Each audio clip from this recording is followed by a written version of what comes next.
देखिए 13 तारीख इसलिए मैंने कहा कि 13 तारीख तक संसद है और हमारी जिम्मेदारी संसद में है और इन मुद्दों को हम लोग संसद नहीं भी चल रहा है तो भी संसद परिसर में आदित्य साहू जी के नेतृत्व में हम सभी इस मुद्दे को उठा रहे हैं।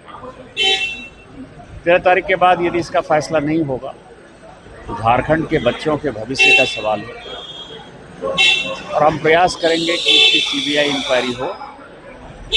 इसके लिए कोर्ट के माध्यम से हो या दबाव के माध्यम से हो या विद्यार्थियों के आंदोलन के कारण हो, किसी भी आधार पर इसकी प्रॉपर जांच कराएंगे और ऐसी सज़ा दिलवाएंगे कि भविष्य में कोई भी आदमी इस तरह की हिमाकत नहीं करे।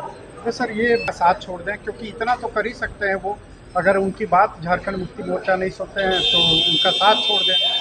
आप वो साथ थोड़ी छोड़े, यहाँ से पैसा जा रहा है ना उनको, जहाँ से पैसा जा रहा होगा कांग्रेस थोड़े छोड़ेगी। कांग्रेस के पास तो पैसा कमाने के लिए बहुत कम राज्य बचे हुए हैं। कर्नाटक है, तेलंगाना है, अभी केरल बच गया है और हिमाचल में तो लोगों को पैसा देने के लिए भी नहीं है।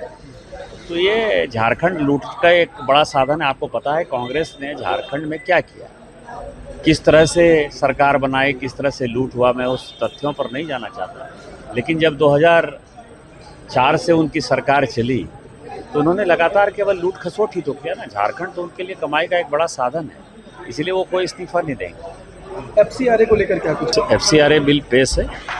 विदेश के पैसे से जहां हम खड़े हैं संथालपरना में, आपको पता है कि 1951 में यहाँ आदिवासियों का पॉपुलेशन 45% था। 2011 की जनगणना के हिसाब से वो 26-27% है और अभी जब जनगणना होगी जो चल रही है उसके हिसाब से मुझे लगता है कि 20-21% है। मुसलमान 9% थे, वो 24% हो गए थे 2011 में।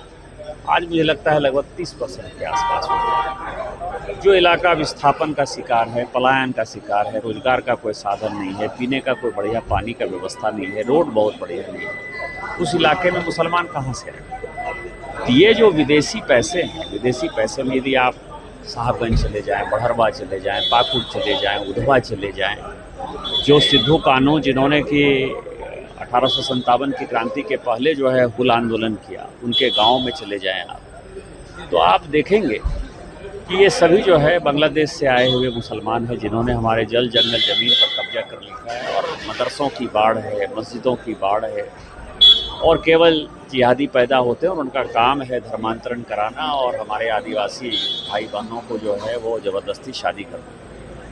तो यहाँ के जल जंगल ज़मीन संस्कृति को यदि बचाना है तो FCRA जरूरी है। FCRA यदि होगा तो ये सभी सलाखों के पीछे होगा।